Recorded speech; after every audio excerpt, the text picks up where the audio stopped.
From the banks of Dewey Lake, it's the Dewey Pod Monster.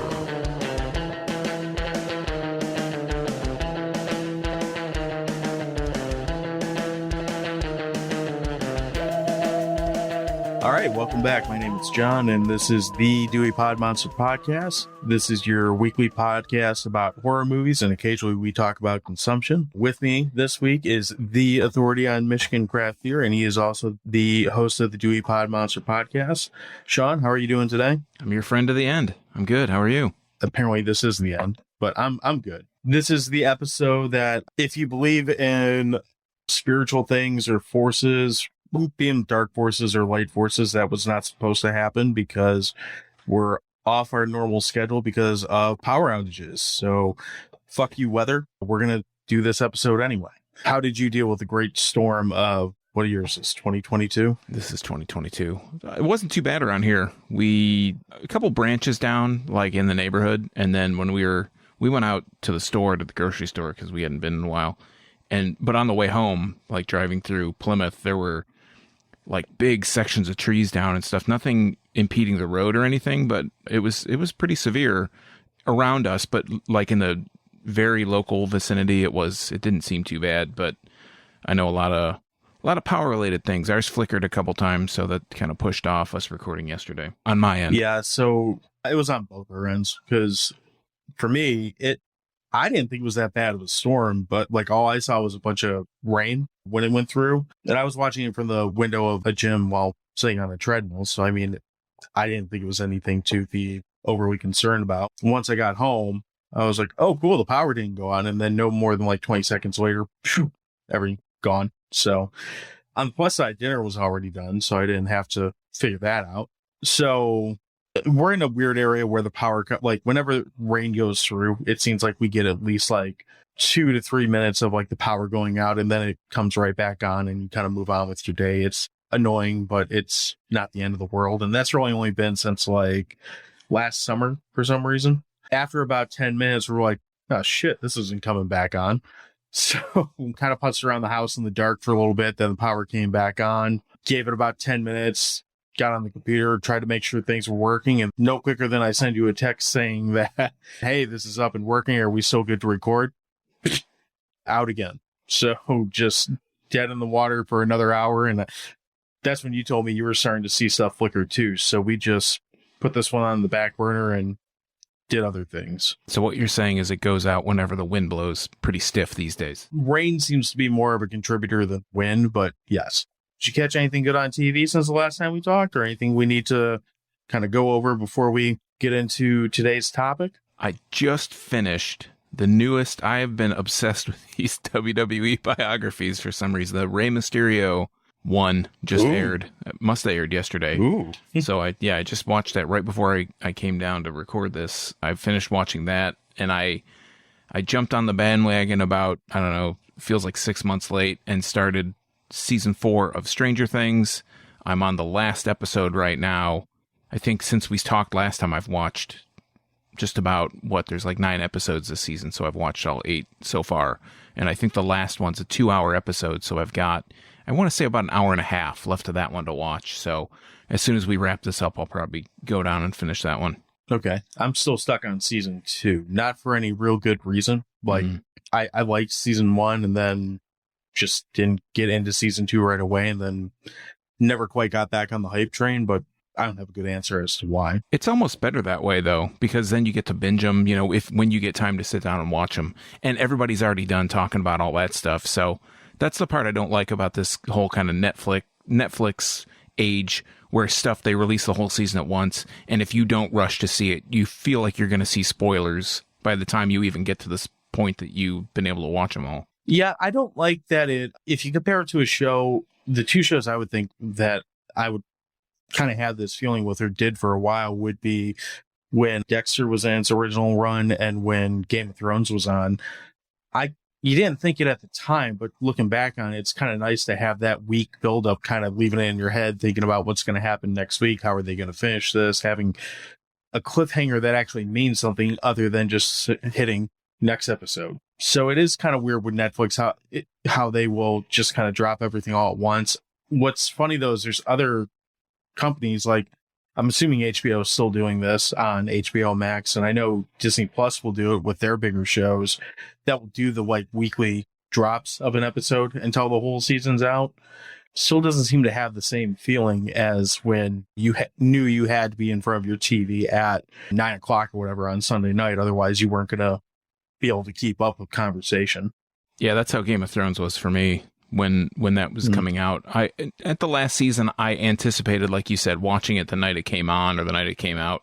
But that's probably been the last one show like that for me that I felt like I had to watch it when it came out or else it was going to be spoiled or something. There's all this clickbait, or not even clickbait, but like the algorithm of search. Everybody wants to be the first one to talk about it. Now, whatever their hot take is, we have to know about it like immediately. Like I said about, I don't know, a couple of weeks ago about The Boys. When the last episode of The Boys season 3 aired, I think by the morning of the night it aired, so the next day, by that morning I had seen like the last minute analyzed. It's like, can we just let the shit breathe for like a second? I realize that everybody has to be the first one to talk about it, but sometimes it's nice to just be able to maybe sit and think about it. Or I actually had something to do with my life, so I didn't get a chance to watch it yet. Yeah.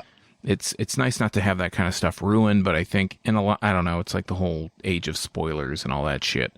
I'm not a huge fan of that, but I mean, it kind of is what it is. So does Stranger Things live up to the hype around it? Like I said, I liked the first season of it, but I don't know that necessarily lived up to all the hype that it got originally. Did you watch season 1 when it aired, or I guess when it was dropped, or did you wait like a while to watch it? I was way past. I watched it maybe 2 years ago, so I was way past when it originally came out. I liked the first season because I watched it kind of when it came out. But I feel like with shows like that, people talk about it so much that by the time you get around to watching it, it's been so... I talk about this all the time, and I talked about it in all my beer reviews. Well, not all of them, but like for really hype things, when you listen, and you can't avoid it, it's not something that like you're doing, but I think it's just society in general. When you hear all this stuff about something that's supposed to be so great, and you build it up in your mind to be something that you're anticipating it being really good, when you get a chance to watch it, when it doesn't live up to that expectation, it feels like it's a letdown. I really enjoyed the first 3 seasons. I think with this one, because I kind of let it sit, and I was looking forward to watching it, but I wasn't super hyped for it. I'm watching it with kind of more of a, I don't know, like an indifferent eye. Like I do want to know what happens. I want to know how they finish out the story, because this stuff that they have on is only the first part of it. There's like, I guess this season's supposed to be the last one, and they're going to have like 2 or 3 more episodes that are going to be a little bit shorter. But like I said, they've been between like an hour to about this last episode 9 of season 4 is over 2 hours. Or right around 2 hours. So they're like these almost feature length things.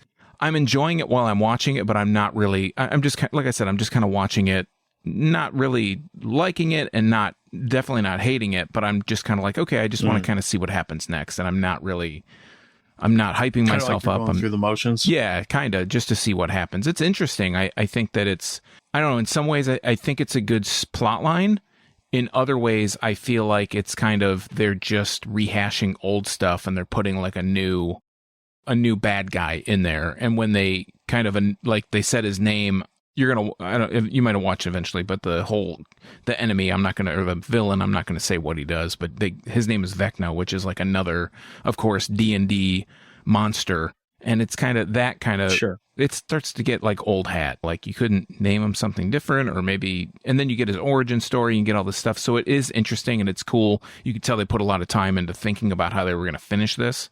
But for me, it's just kind of like, okay, well, I know that more episodes are coming. I don't know how many months away it is, but I'm already just kind of looking forward to those episodes. And again, not with any kind of hype or excitement, just kind of to finish it, to put it to bed. They did renew it for one more season. I fact checked myself just to be sure, but they're showing that they did set it up for 5th and final season. But okay. Well, the other thing that whatever, I'll look at that with indifference too.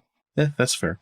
The other thing that I think is kind of, it could go either way, I guess. But Stranger Things is one of those, it's kind of, I compare it to the Goonies a lot, which obviously I think that's a lot of what they're going for. But it's one of the first season anyway, the fact that the cast is all kids and relatively young kids works really well. Seeing and I guess they're still kids because I think they're still like real life teenagers at this point, but they're almost mostly seeing in their them 20s. pop up and or 20, okay, like yeah, 1920. That kind of takes, having not watched it, I feel like that would take some of the fun out of it and some of the imagination out of it. So, Yeah, I agree with you there too. That's kind of how I'm looking at it. It was a lot, like you said, it was a lot more fun when they were little kids or smaller kids. And as they get older, it's cool to see that you can kind of watch them grow up on this show. Sure. But yeah, when you start to, like, I was looking at IMDb because I was curious to see what all their ages were. And some of them are, they're a little shorter of stature. One of the oldest people plays Mike, Finn Wolfhard. His sister, Nancy Wheeler, I don't remember what her real name is, but she's like, I think she's 30 or 27 or something. She's playing like a 17-year-old. So yeah, she is the oldest of the kids, quote unquote. But yeah, it does take a little bit of magic out of it. Well, I mean, and again, I'm not trying to downplay it. I do want to eventually get around to watching it, but it is weird seeing this show as someone who's only watched the first season that had all these, I don't know, what are they, like 12-ish kids in there, that something like that. And then they're popping up on like the morning news and they're sitting there like, this is how we cook bourbon in our house. And what? So weird stuff like that. So anything else that you caught up on over the last week? It hasn't been that long since we recorded. So over the last few days. No, that's pretty much it. I've been kind of, like I said, concentrating on grinding out this Stranger Things thing and the Rey Mysterio, I guess, biography. I was going to call it documentary, but biography. That was pretty interesting. It's been kind of along the lines of the last couple. It's not been so heavy. I mean, a lot of death in his kind of career of people that he knew. But other than that, yeah, it's been pretty easy to watch. You don't have to follow it too hard. So I think that's part of the allure of it for me. How about you? You catch anything interesting the last couple of days? So I haven't caught Mysterio, but now that I know that's on there, I'll catch that. We could probably go into that a little more next time we chat, just because I'll have a point of reference then. I didn't watch a whole ton that was that interesting. I watched some of the preseason stuff that was going on with the NFL. That was pretty boring, but it held my interest for whatever reason. And then with the power out yesterday, I got to watch the power came back on, the internet stayed out, so I couldn't watch anything fun, but I did take some time to revisit the antics of Tim the Toolman Taylor and his saga to leave his show Tool Time in order for his wife to pursue her career in the great state of Indiana. This must have been at the end of this is at the point where Jonathan Taylor Thomas was a lion, because he's like not on the show. They're just talking about him like, oh, he's going to be so upset. He's like, I think he's fine. Yeah, I think he went to college. I think he ended going to college and took a break from the show. I think that's what killed the show, but either way, it doesn't matter. Let's get into it about Tim the Toolman. He shot a bolt into a girl's cleavage, which I thought was kind of interesting for an ABC property. Yeah, primetime, like 8 o'clock, 8:30 show. That's pretty risque, isn't it? I mean, he made it pretty, let's put it this way. He made a joke that it's very much so a dad joke, but if they put that on a primetime TV show today, I'm pretty sure that the whole show would be canceled just like that. It's a show that it's one of those, it took place in Michigan, so I think I had to watch it a lot as a kid. Maybe I don't want to say I have nostalgia for it, but I certainly can go back. I'm like, oh yeah, I remember this brand of comedy. Kind of remember now why I stopped watching watching sitcoms that aren't called Seinfeld. Yeah, it's that whole, they weren't TGIF necessarily, but it kind of fell into that mold of what they were doing with TGIF. They had that was like a Tuesday night show, wasn't it? I don't remember what night, but I don't think it was on Friday. It definitely wasn't Friday. It wasn't Friday, and it probably wouldn't have been Thursday, because that was the Friends and Seinfeld night. So it was on a night where it would have been able to, I guess, produce. Yeah. I think it was Tuesday, and I forgot. Tuesday makes sense because it wouldn't have Monday Night Football to compete with. So Tuesday or Wednesday. Well, if it was Monday Night Football, it would have been on ABC at that time. But yeah, I remember they had a couple shows that ran kind of back to back. They had their own kind of Tuesday power block on ABC that was anchored by Tim the Toolman. It might have been like Hanging with Mr. Cooper or something was on after. Oh, directly after. Another classic. Yeah. But past that, I didn't really have a whole ton of time to watch too much, but that's okay, because I did make time to watch a movie that is affectionately called by a reviewer named Mateo L. This movie's iconic and gives it a whole 2 stars. So fitting of an iconic movie. This iconic 2-star movie is the 1988 movie titled Child's Play. Probably figured that out from how we started this episode, just from the first line or two in there. But this is it's a movie. We can leave it at that if we wanted to, but I think we're going to have to talk a little bit more about it than that. I think the listener could figure out by the title of this episode that we were talking about Child's Play. That's probably true. But maybe too much credit for some people. I'm not sure. Going to rename the title spoiler play. So right. Spoilers play. What would your synopsis be for this movie? Because you might be more kind to it than I am. Yeah, I have a really quick one. My synopsis of this, or my IMDb one sentence synopsis is: the Lakeshore Strangler, chased by the cops, transfers his soul into a, quote, good guy, quote, end quote, I guess, doll, and is gifted to a small boy where he continues his reign of terror. That's a better synopsis than what's actually on here. I didn't really look at this.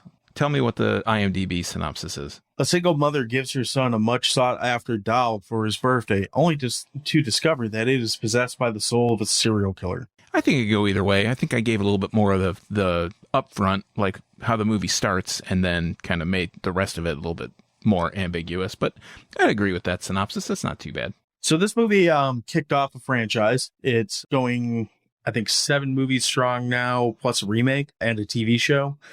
This is definitely a franchise that it feels like it gets goofier as you kind of move along with it. But even in this first one that is, I think, very much so trying to be a horror movie, there's certainly a lot of, it really feels more like almost mid-90s style comedy that's kind of scattered in it, which you definitely get more of, obviously, in the sequels that come out in that time frame. But it's very quippy. It's it's a movie that is very much so, it's a good way to say this. It's a movie about a doll that kills people. I mean, yeah, I mean, you can't get it's too not really a good way to say it. Philosophical about the meaning of life or anything with what exactly is going on in this movie. This is a movie where I can kind of see why some young kids might have been freaked out by this, especially if you were a kid that grew up around the time that we did and you had the My Buddy doll hanging around your neighborhood. Yeah. I could see how this would probably freak you out. Hanging around on street corners, My Buddy, and me. Did you have one of those things? Hell no. Just to give you some background, I didn't either. This movie came out in 1988. It's directed by Tom Holland, and no, not that Tom Holland. I don't think that Tom Holland was actually even born by 1988, but he was born, and Spider-Man directed the shit out of this movie. And wrote it, I think. Didn't Tom Holland have some writing credits on this? I believe he did have a writing credit on this. Screenplay. But so 1988, I would have been 11 years old, and I can tell you, not only do I not like clowns, but dolls, especially dolls that had the eyes that would close when you tilted it back, freaked me out as a kid. So this movie, when this movie came out, I don't have much of a background with Child's Play. I've only really seen Bride of Chucky. I saw that in the theater, and we kind of saw it as a goof, just something to do whenever it came out. Like, oh, that'd be really stupid to watch because it looked really dumb. But I probably couldn't have watched this. That's why we all saw it. Yeah, and I probably could not have watched this until I was actually this age because it probably would have freaked me out. Yeah, so I think part of my background, and this might kind of skew part of my opinion on it, but I don't think it does because my opinion is unskewable. I had a ex-girlfriend that is obsessed with this damn movie. Had the good guy doll, had the actual, like, when they started making toys out of horror movies, started buying all the recast, like, Child's Play, Chucky dolls, and just all kinds of stupid shit. And to the point where she would actually debate it as not just being the best horror movie of all time, but the best film of all time, with things saying like Citizen Kane is a stupid movie, but Child's Play, that's where the good writing is because it's quick. Go ahead. I was just going to say, what a movie to think, like, to be obsessed about. This is like the most random movie that I could think anybody could be obsessed about.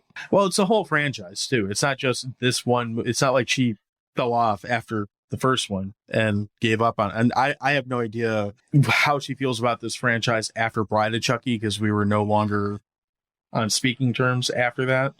But up to that point, I gotta ask you, did she throw a Chucky doll in your bed or something when you were sleeping? Did it just freak you out and you're like, we can't do this anymore? No, because I kind of had the same opinion of the doll when I saw it in real life as the doll when I see it in the movie, is that it's a kind of stupid thing to kill you. It's like 6 pounds. It's plastic and cloth and fake hair. Just fucking duct tape the thing's hands together, and you're clear. You're good.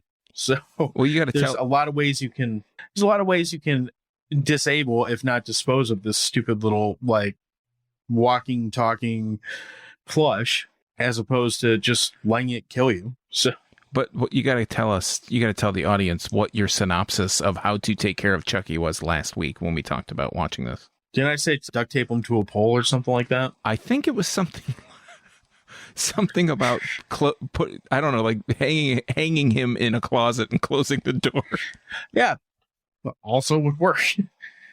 It's not that ingenious. You clearly didn't see the end of this movie. That would not. I did see the end of this movie. You about, didn't. Like, you didn't 20 remember times. it because that would putting him in a closet, hanging him in a closet, and closing the door wouldn't have stopped him. Look, I know this movie features voodoo, which is not real, so you kind of have to. Well, maybe it's real, but it's not real like this. So you kind of have to take a leap of faith if you're going to want to believe the storyline in this movie anyway, and that's fine. I've certainly believed stupider storylines. I mean, we just dropped the episode about sleepaway camp, and that has all kinds of questionable things in the storyline, and I like that movie. But to think that just because this strangler who gets shot unpoetically in a toy store in front of a good guy's submachine gun, it's one of the things that's on the wall in there, to think that he's gonna just transfer his soul into this stupid doll, totally being sexist and shunning the girl doll that he like staggers in front of, before he could have put this thing into a lady doll and had saved himself some time. But no, we have to go find this redheaded stepchild of a doll.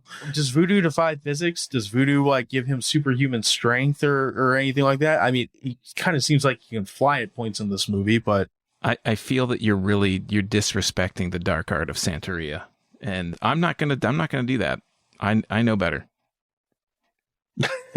I've been burned before, John. Been burned before. You know what else has been burned before is Chucky, and that should have been more effective. But it just shows you the power of Santeria. So there is a story in this movie at some point, sort of. So as mentioned in Sean's synopsis and what we just kind of talked about there, the story basically starts by following the Lakeside Strangler, and he's running away from the cops who happen to be in Fright Night and Princess Bride. They're chasing him down and shooting. They're running through Detroit and just firing off guns without Chicago. No, they're running through Chicago and just firing off guns without any real concern about what the bullets hit. And as mentioned, the Strangler goes in and does this voodoo thing. He does not say Klata, Verata, necktie, and screw it up the way that our good heroes would, and puts his soul into the doll. Shortly after this, we meet the stupidest kid that might ever have been put on film in the history of film, a child by the name of Andy, who on the one hand makes the most 1980s breakfast I've ever seen by basically pouring a box of sugar on top of cereal and then just throwing a whole like gallon of butter on top of some burnt toast. Here, Mom, have some cereal with your sugar. Yeah. Everything this kid does, I actually did write down a couple things. Second note on this movie is I hate this fucking kid. Wow, that's pretty harsh. I mean, he's like 6 or 7 years old. You know what? There's a lot of kids that are 6 and 7, and they're not goobers. They know how to make a bowl of cereal. They don't watch like these creepy, like Child's Play, goober looking mascot things on TV telling them to buy toys. And they're not dense enough to realize when they pick up and shake a box full of clothes that it's not a doll inside of that box. I think you're giving kids a little bit too much credit. There are a few exceptions of children that could probably figure this out, but I would say 90% of them are just as dense as this kid is. It's kind of the trademark of being a 6-year-old. Yeah, well, this 6-year-old sucks, and he doesn't do a whole lot to kind of improve it through this movie, in my opinion. So anyway, this little bastard screws up his mom's birthday, or is it his birthday? Yeah, it's his birthday. So this little bastard screws up his mom's breakfast, drags her out of bed, even though she's been working her ass off to get him some pants, which he clearly needs because he's wearing the clothing of a doll. And at some point just decides to guilt trip his mom, who has to go into work again, into thinking that he needs a stupid toy. I gotta say, the mom works at a department store in Chicago. I'm assuming downtown, but that makes me think like later in the movie. I guess it was a real department store at one point. Yeah, but the cop tells her, Chris Sarandon plays Mike Norris. He's the detective that's on the case. Mike Norris, the detective, I don't know why he's Mike Norris, the detective, but the detective tells her that it's a bad area to go at night. But if you're like the Miracle Mile, Michigan Avenue, that's a pretty nice area, even at night. But she works a department store job, and they have this awesome apartment. Yeah. They make her out to be someone who is struggling. Maybe struggling is the wrong word, but kind of like your average single parent, probably pretty check to check. And yeah, they were trying in to make Chicago, ends meet. So rent's gonna yeah. And yeah, she's still reduced to buying a doll from a bum, haggling him down. So buying a doll from a bum who manages to cut her a pretty sweet deal. He ends up selling it to her for $30 after asking for $100. Yeah, so 70% off sale out of the cart. And there's no blood on the doll. That's what I was surprised about. There's no blood on it, even though our Lakeshore Strangler was just drenched and touching this doll. Here's the other thing that's interesting about that doll. Have you ever tried to take a child's toy out of its packaging? Yes, a lot. Has it ever just came right out without having to spend 40 minutes like undoing twist ties or cutting off zip ties from it? No, it has not. Don't you miss the 80s?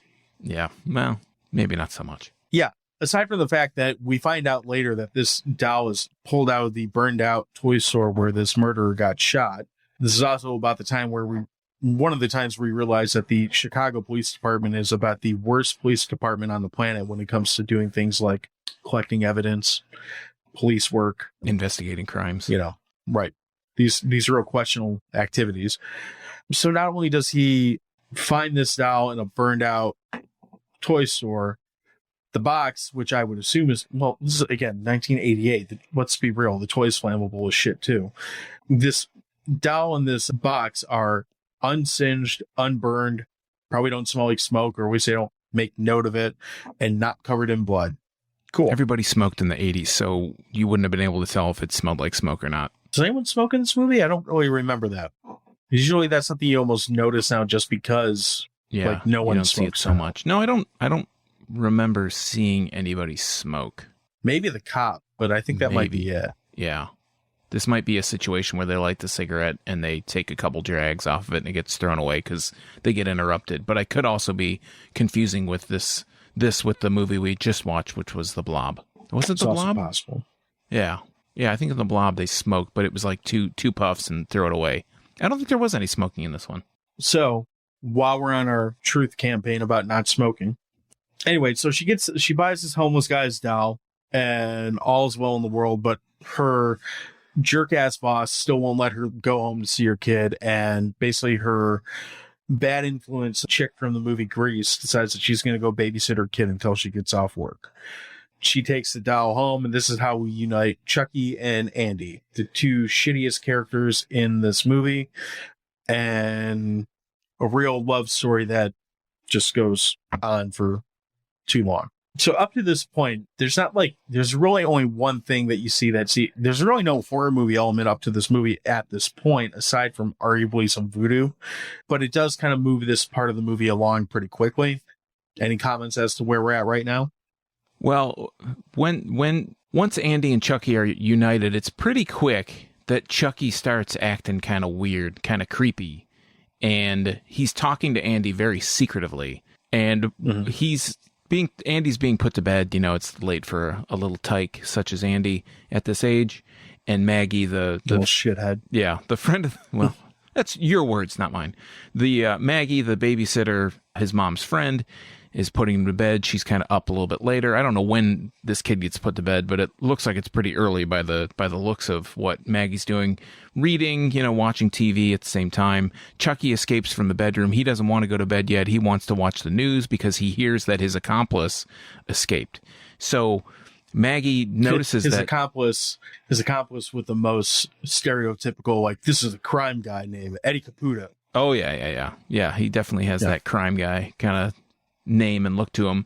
But he goes and he watches TV. Get arrested by McGruff the crime dog. Yes. And Maggie goes to turn off the TV, puts Chucky back in bed, sees some little figure running in the hall. She thinks it's Andy, but it's actually, shh, don't tell anybody, it's actually Chucky. And I laughed entirely too much at the way that Maggie gets handled. She's looking around, some flour gets knocked over, and she turns around and looks for about 3 seconds, and a little toy hammer hits her in the corner of the eye, which is Chucky, obviously. She stumbles back a few steps and does like a header through the window and onto a car below. I don't know. She jumped about 10 feet out because she went past the past the sidewalk, into the street, onto a car. This is the biggest laugh of the whole movie that I got, was from this specific action, like this whole sequence of events. It was just, I think it's got to be seen to believed. It's chef's kiss. It's that good. So I do like that. And again, I actually, one thing I do buy in this movie is that they have a kid's toy that is a real hammer that they give a kid. Again, very much so something that I could see happening at that point in history, but probably not now. As funny as that is, what's equally funny is maybe 20 seconds later in movie time, the mom comes home, goes directly through a crime scene, walks right through it, no problem, doesn't talk to anyone, goes right past the police barricade, walks right up the stairs into her home where a murder has just taken place, looks around. There's a cop sitting on the couch reading a newspaper because he's just as bored with this movie as I am. She goes, finds her kid. Again, no one seems to stop her and say, what do you do? Well, I think one person does say you can't go in there, and she just says, I live there. And they're like, oh, okay. So she goes, finds her kid, who's being essentially interrogated, by a cop, which is also, I'm pretty sure, illegal.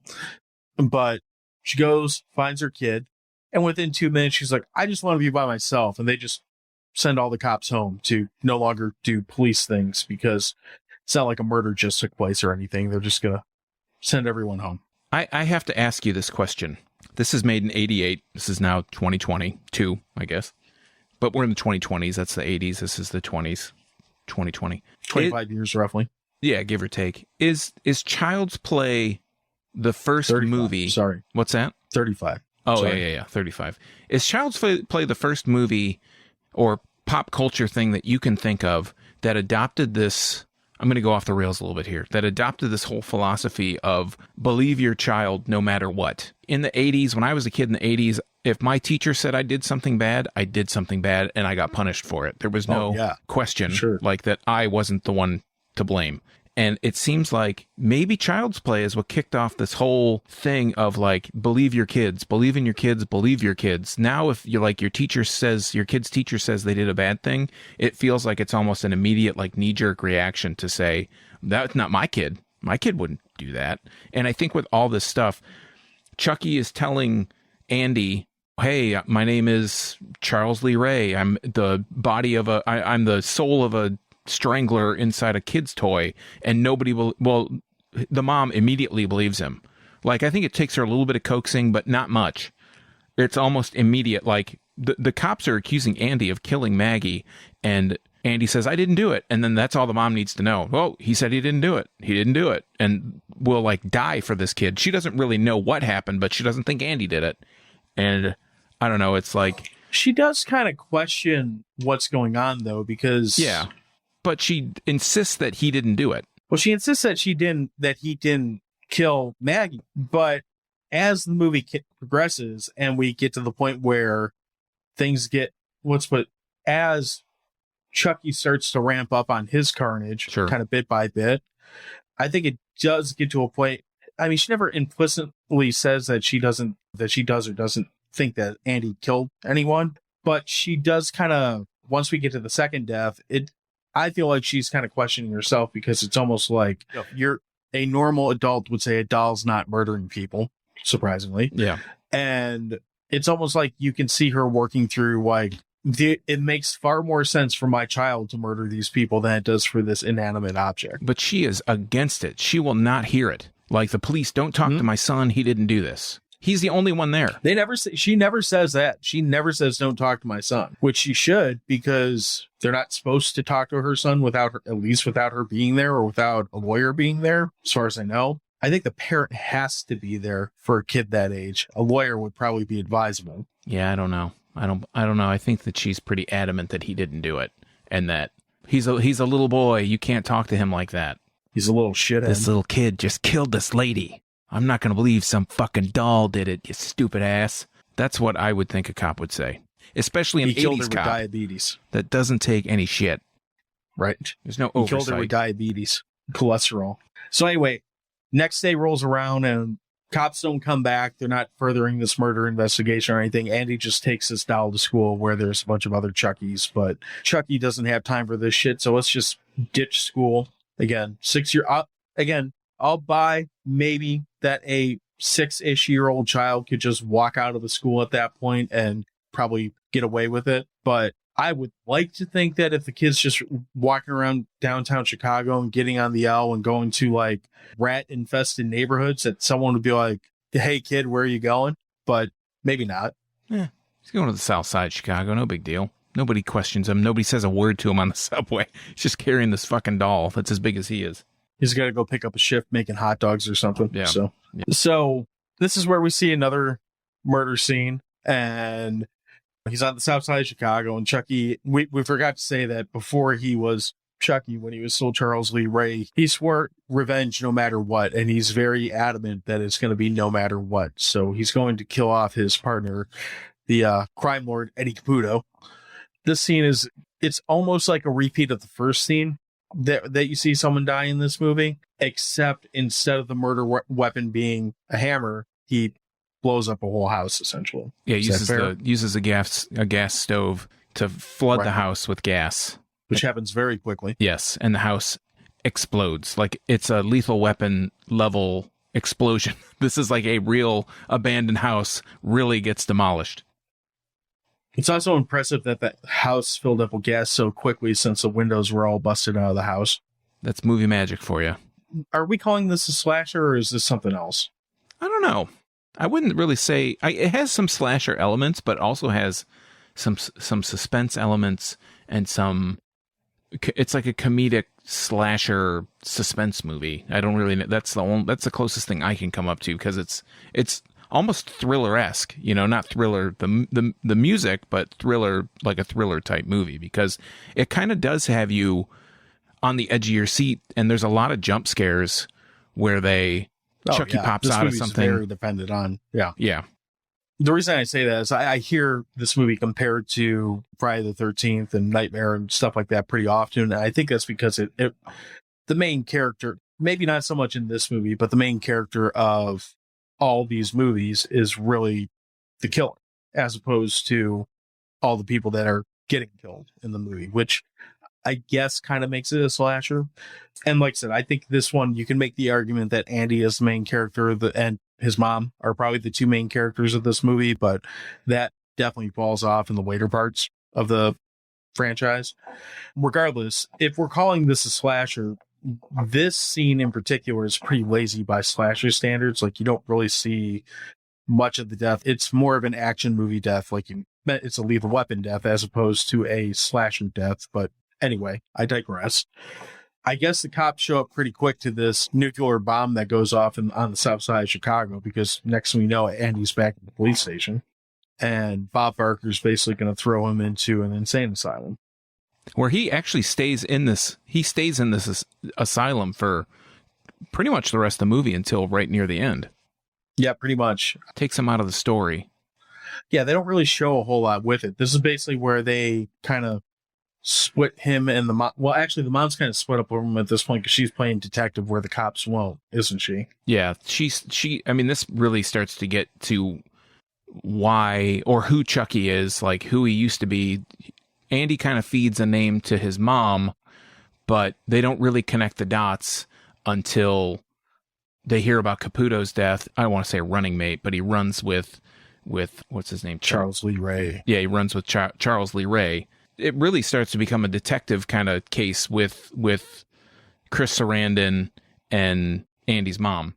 it's kind of funny too. Like what's entertaining about that is she's really pushing on trying to do some police work, and he's really like, lady, I want to go home. I got to go smoke half a cigarette and go to sleep. There is smoking. So she's really pushing because of the next where Chucky tries to kill the cop in the car because he's trying to smoke a cigarette and he pushes the lighter in. Yeah. You're right. And that's how he gets Chucky up. This car scene, I know it might not be, well, actually, I think that is the next thing that happens because they try to go to the guy that teaches Chucky how to transfer his soul. But this car scene, there's this car scene where Chucky is attacking. Car scene happens before that. Yeah. Chucky's attacking the cop in the car, and this is another great scene. This is like, I wrote notes for this. I wrote, the car scene, amazing. He's jabbing a knife through the seat. He's missing him. I don't know why you wouldn't stab in the middle, but he's missing the cop. The cop's driving into things. He's just got his foot on the gas the whole time. He's just narrowly missing things if he's not hitting them. Driving down sidewalks, eventually flips the car, and Chucky's just toying with the detective at this point by trying to stab at him, or he stabs next to him, or he does these things where he's on this side of the car. Peekaboo, I'm on this side of the car. It is. I mean, for a crummy 88 horror movie, this is an iconic scene. I won't say it's iconic, but I think it's well executed. It's actually one of the things that I will give this movie credit for, at least parts of this movie, because I think there's parts where it can fall short, but some of the effects in this movie are extremely well done. There's scenes like that where you're talking about where you are watching not only the actual car, well, it's not really a car chase, but the scene where he's speeding through like an alley or a street or whatever, and he's dealing with this. That's really well executed. But at this point, you're still mostly seeing animatronic Chucky. And for all the things I care less about with this character, the way that when they actually use the puppets or the animatronic version of Chucky in this movie, it's pretty impressive. It actually, I would go as far to say it looks better than the newer movies where they rely so heavily on CG to make Chucky walk around and dance around and stuff, because this one gives him this kind of creepy limited walk like you would expect a doll to have, I guess, if a doll was walking.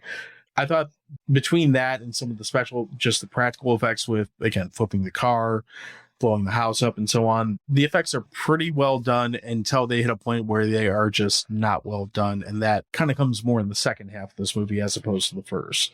And it all revolves around Chucky, but we'll probably touch on that more in a moment here. Well, I mean, what else? We don't really have to get into the specifics and the storyline. We can just jump into it here. So where it falls off for me on it, so there's a lot of scenes where Chucky is being portrayed either by a kid or a little person in a suit. You mentioned the scene where like Chucky's running around in the background of the apartment where it's clearly a kid, and that's fine because it's out of frame enough that it doesn't really look like much of anything.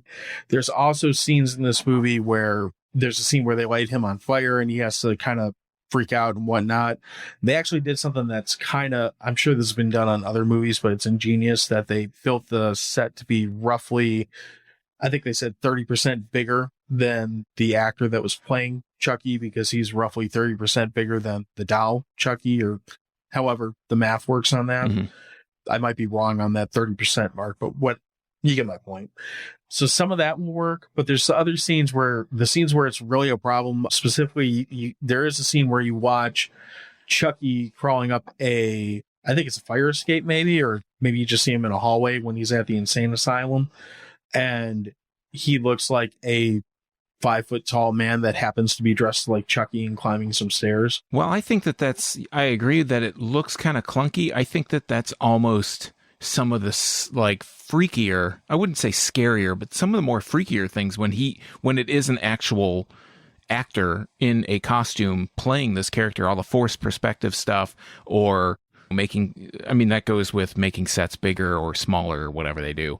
That's almost some of the more jarring, like scary moments for me, is that he can actually be fully articulated and it is someone in the suit. I had to look up, like, okay, how much of this, like what parts did they put somebody in a suit? Is it still animatronic? I mean, if you watch, like we talked about the Muppets a couple weeks ago, you watch Kermit in Muppets Take Manhattan riding the bike, right? That's like a puppet. riding a bike. I don't know how they did that, but that's pretty impressive. I think that this is, well, maybe not as impressive. It's still pretty ingenious that they're able to figure out. It's almost like Frodo in Lord of the Rings, where they have him with Gandalf. Gandalf's a full-size human, and Frodo and the hobbits are all obviously smaller people. They're halflings or hobbits, I guess. It's impressive to look at that, and I think because it is so different than the animatronic kind of jerky motions, that's what makes it more unsettling to me. That's fair.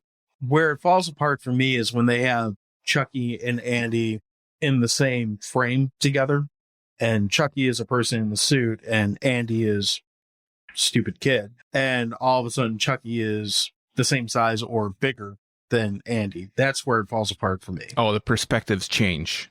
So he's smaller in some and larger in others. Okay, that makes sense. Yeah.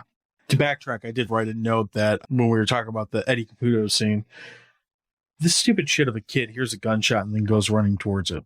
Yeah, I just think that whole thing is kind of weird. Like, this little kid is walking, he's in his snowsuit with his stupid football on the back of his snowsuit. He's clearly a little kid. Tinkle. What's that? Yeah. Yes, tinkle. Yeah, and it's like, oh yeah, just nobody says. I just think it's weird. Maybe now someone would say something, but in the 80s maybe they wouldn't. He's just walking through like the toughest parts of Chicago and just pulling a doll, and nobody says anything. Oh, sit here. I'll go check it out. It's like, yeah, okay. Right. So what are some of the things that kind of stick out to you in a positive way in this? I mentioned the effects for me, but is there anything else that really works for you in this movie? I think a lot of the comedy works because, what was the other movie that we talked about? Shaun of the Dead, where comedy really helps kind of ease the tension in some of the scenes where there are actual horror elements. I think this is kind of the same way. It has a lot of the one-liners they settle you a little bit. They kind of like, if something kind of freaky or crazy or scary is going on, that little one-liner it snaps you out of that. And I think it does a really good job of using this kind of wisecracking doll, for all intents and purposes, to kind of say these one-liners, to kind of, it settles you down a little bit, and the things that happen that are disturbing aren't so disturbing. I really like the way that the comedy works in here. Like I said, and it doesn't take itself too seriously. Like you mentioned earlier, this is one of those movie series where the first movie, they try to be pretty serious. I mean, again, there is a lot of this comedy element that I just mentioned, but as the series goes on, it gets super ridiculous. I think that with the way that this one goes, the whole concept is ridiculous. A guy transfers his soul into a doll, and the doll lives, and it walks and talks, and none of the adults believe it's real at first. But I do like the way that the comedy's handled. I do like the kind of the idea, consumerism, and Mom, I'm watching this cartoon that has this doll. I got to have this doll. And the doll is ultimately what brings the demise of all these people, because if the kid didn't want the doll, if the marketing didn't work, the kid wouldn't want the doll. I think it's ridiculous that Andy dresses like the doll. He wears his pajamas, I'd say 80% of his screen time in this movie, these good guy doll pajamas.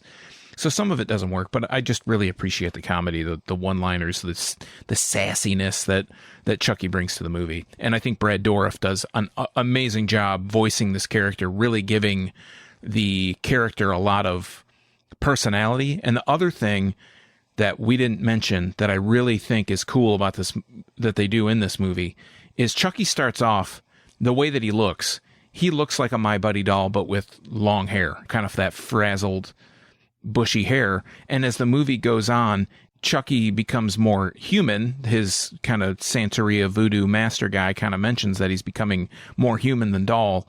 The expression, the hair starts to recede a little bit on Chucky. The face becomes more realistic. He takes on more human traits. So I think it's really subtle. I think that's especially as subtle, and it might almost be jarring to see, like, well, why is Chucky, his hair's different now? Like, why isn't it so stringy and just kind of like fuzzy?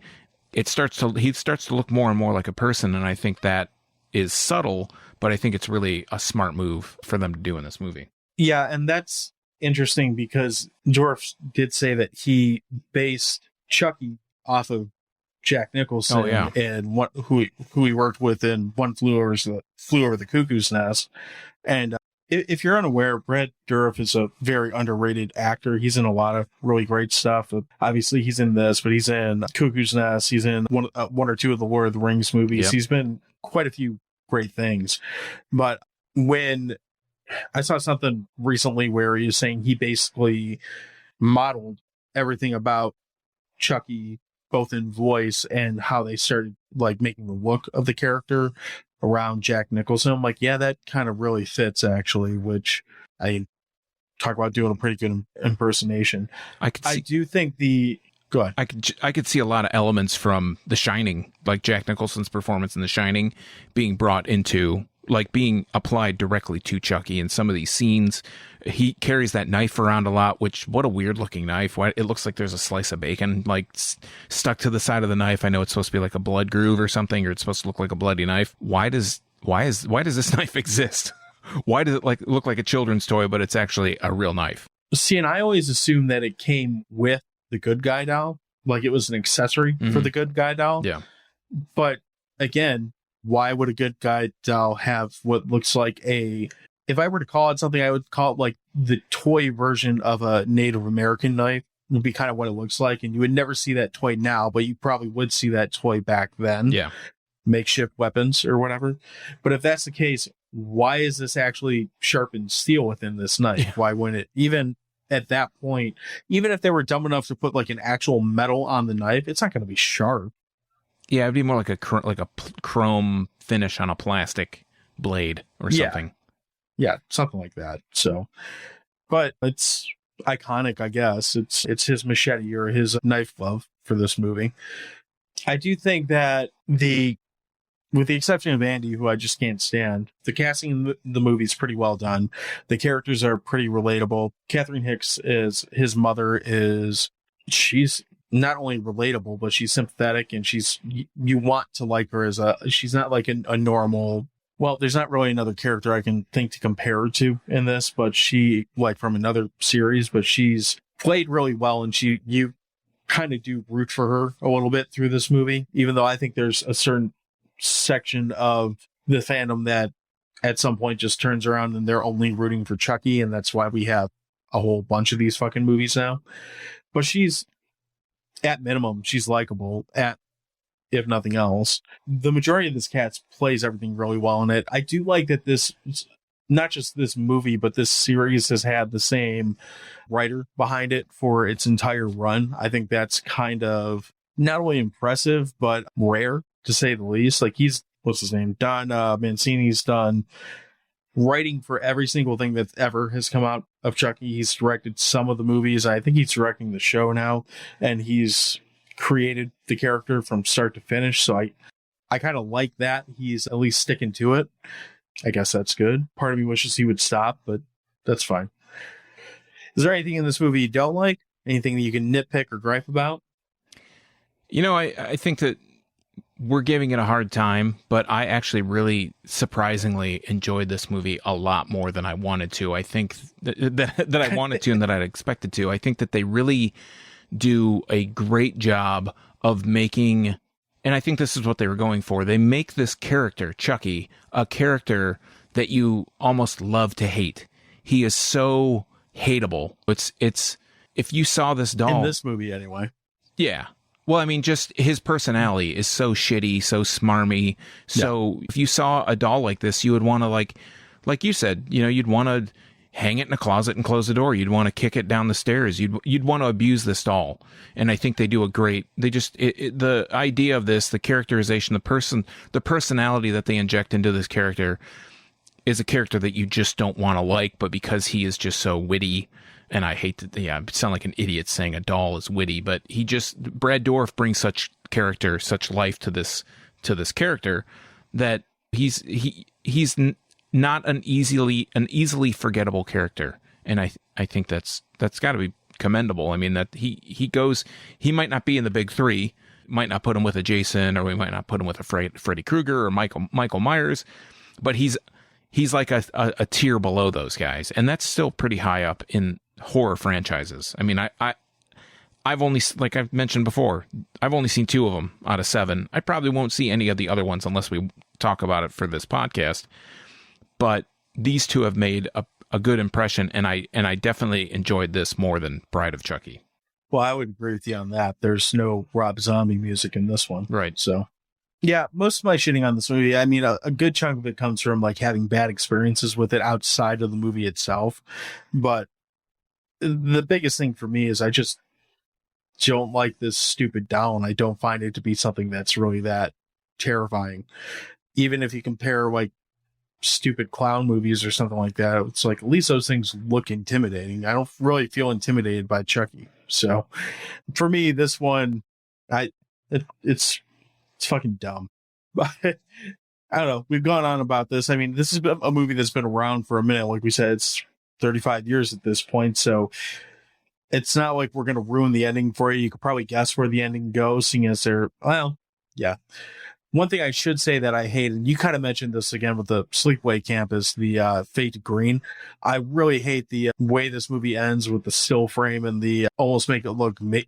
They do a still frame and kind of cool tone it out and put this like weird blue overtone on it, and almost they have Andy giving you this like, I don't know, I'm Damien from The Omen look or some shit like that. Like, okay, so is he Chucky now? It's very obviously open-ended or trying to make you think like, well, maybe he is going to kill some people. Yeah, I get more of I hate freeze frames. They might have just had them all jumping up and clicking their heels together and freeze framing on that. I think freeze framing is like a cheap. That would have been better. Yeah, I think it's a cheap way out. And I get the impression more that Andy's giving the "is he really dead" kind of look as the door closes. I didn't get the impression of more like, oh, is Andy possessed? But yeah, I'm not a fan of the freeze frame. I mean, that reminds me of Chips, like old 70s, 80s TV shows where they just, they're all laughing and their heads are all cocked back like they're laughing and they freeze frame. Like, just have them clicking their heels. I mean, may as well. How many hot dogs are you in this? I want you to give your hot dogs first because I think my rating might surprise you a little bit. I'd probably give it about, I won't be as harsh on it as you might think I would be, because I know I complain about this movie to you probably more than I do to most people. I've heard it all, folks. It's part of that marriage counseling we went to. Yep. I'd say this is probably about a 5.5 out hot dogs out of 11 Care Bears. This movie is competently made. There are a lot of aspects to it that are well written. There's a lot of really dumb shit in it at the same time. But if you're a fan of this movie in particular, and really often this kind of movie, you're probably not going to overthink that, because it doesn't have anything that's such a bad fuck up or a bad flaw in it that's going to make you go back and just totally pick it apart, unless you're some asshole on a podcast. At the end of the day, for me, it's one of those movies, much like Killer Clowns for You. I just don't like this fucking doll. I don't like Chucky. I don't like the doll. I don't like this franchise, and I don't like my ex-girlfriend. So 5.5 is the highest I'm going to go on this. For me, I'd probably give this 7 hot dogs. 7 hot dogs out of 11 bacon stamped knives. For me, horror movies that can mix like that comedy in with tense or stressful situations are the kind of horror movies that I really feel like I'm drawn to a lot. Like I said, I thought that Maggie's death was the high point of this movie. It was just so over the top and ridiculous. Something like being... I would agree with you on that. Yeah, something like being hit with a kid's like toy hammer that could cause you to stumble and fly out of a window, like literally fly out of the window, is just... That's the... Again, chef's kiss for me. It doesn't take itself too seriously. I'd really just, I would love to hold Chucky by his feet and just smash his head in the concrete. That's how much I dislike Chucky as a character, but I think that works for the movie, which I mentioned earlier. I think that's what the response to any really good villain should be, that you just want to destroy this character.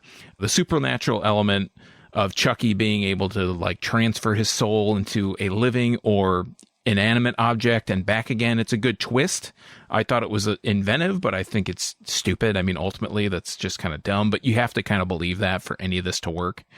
I can't speak for really any other movie besides Bride of Chucky, but which I enjoyed this one quite a bit more. It's been a while since I've seen Bride of Chucky, but I can at least say that this like inaugural first step of the franchise, I don't know how it goes after this, but I found this one to be really enjoyable. It's interesting because, well, I'm not going to go into story at all on the other ones. I've only seen up to Bride of Chucky. Mm-hmm.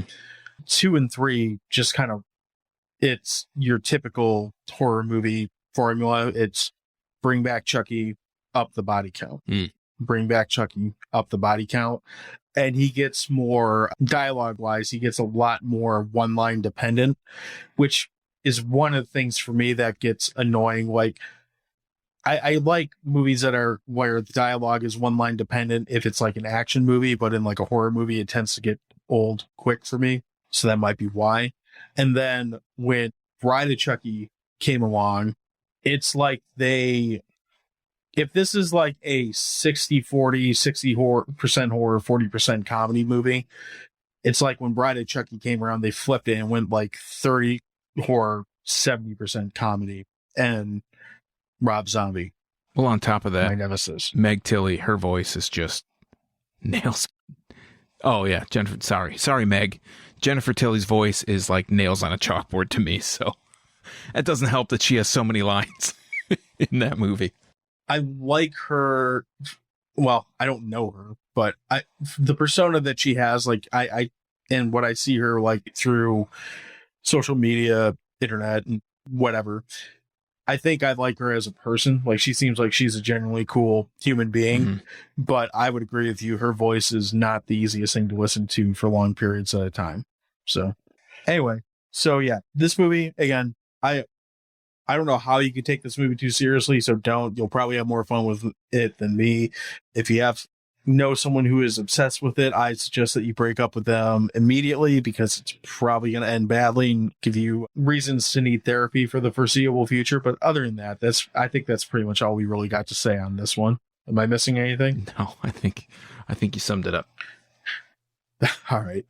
Well, in the meantime, feel free to send us hate messages if you have them, especially if you're in the cult of Chucky or whatever.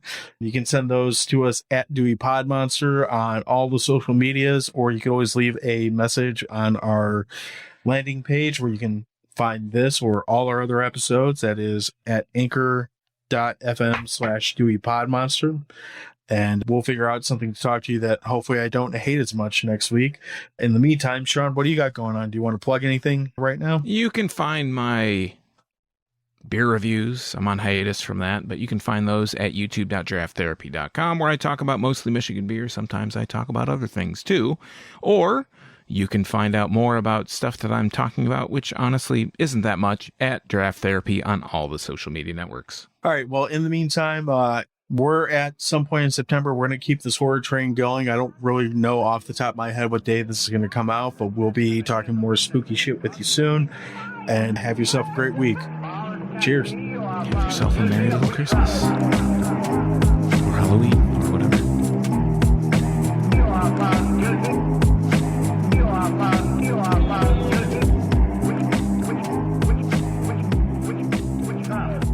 So, hold on. Hey, stop being an ass. Here, Bayou Bear. There. Bayou Berry. He's just... So anyway, hold on a sec. The dog's being an asshole again. Lay down. It's always good when you can just hear something happening. You don't really know what it is.